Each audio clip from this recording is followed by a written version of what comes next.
It's no secret that anti-Semitism among the Muslim community and Arab world is probably the most widespread one. So finding someone who would choose to denounce their own people is probably either courageous or suicidal. We talked to a growing number of Arabs who decide to call to stop the hatred.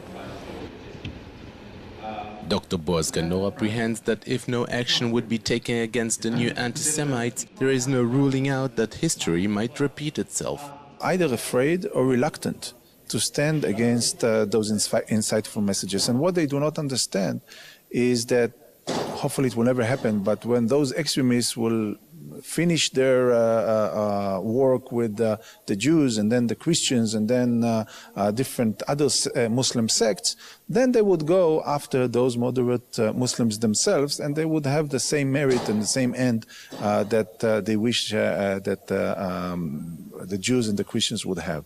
So it's really a global problem. It's really an international problem in Islam and outside Islam. We heard many quotes in this session coming from written stuff, from interviews, but also from people that have witnessed these messages on themselves, Muslims, in the radicalization process that they had. And in many cases, you could hear those extremists praising Hitler.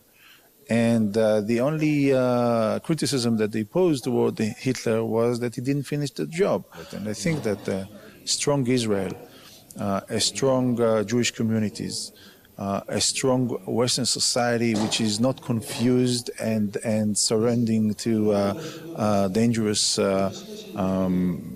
political correctness, only if you would have those elements, then they would not prevail. The anti-Semites, the new anti-Semites, will not prevail and will not succeed to finish the job that Hitler wanted. Qasim Hafez, a one-time Israel hater, feels he saw the light when he realized that the hate against Israel is just an unjustified trendy cult. I always think with Muslims in the UK that surely you've got something better to do than, demonize Israel. I think it's become almost a trendy cause, not just for Muslims, but also for people on the left to hate Israel. It's become, because it comes with its slogans, it becomes with all these it's almost a package already made. And I think one of the things is the Palestinian Authority and Fatah and these organizations have worked hard to make sure their narrative is the accepted narrative, where I think the Israeli approach has been, well, the truth is on our side, people will realize that. And they've waited and they've waited and people haven't realized that. And that's the thing. So it's on every facet, even in the media, with members of parliament, it's the only issue that seems to come up, where people are being butchered in Syria, Christians are being wiped out all over the Middle East and in Pakistan. It seems to not matter, but look what Israel is doing. It's bizarre. I don't understand it, to be completely honest. It's a noble and courageous thing to do to stand up for Israel, and I just wish more people would realize that. Reverend Majid al-Shafi, who heads the One World organization, claims modern anti-Semitism wears many new masks but aims to harm the same way as always. We face today in our world a new different kind of anti-Semitism that's wearing a mask. The old anti-Semitism, hate the Jews, kill the Jews, that's the old anti-Semitism. The new anti-Semitism, the new kind of anti-Semitism that we're saying is anti-Israel.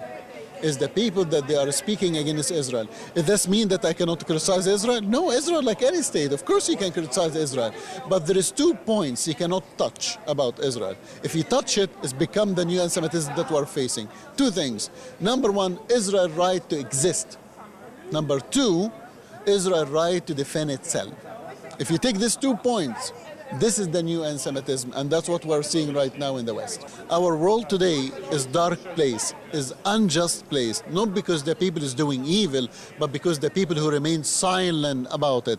In the absence of light, darkness prevail. I promise you, history will not remember the words of our enemy, but will remember the silence of our friends. Former Israeli diplomat Zvi Meisel cautions the words of today might easily become the actions of tomorrow if we don't stop them in time. I must say that any genocide starts with words. When you prepare people to hate, and at a certain time, when it is embedded in their soul, they start killing. They want to destroy completely. A country of 8 million people. How? Genociding 8 million people? So, I mean, okay, this is something people must understand, and all the Jews should have more or less the same information and try to do something about it in front of the world. So far, what's going on in Europe, anti-Semitism is on the rise. It's on the rise. And I don't see really the right reaction of governments, you see.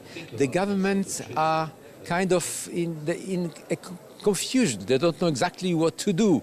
They say, okay, we live in Europe, we have the right, everybody has the right to speak, but it is not speaking, it's an incitement. It's the precondition for genocide.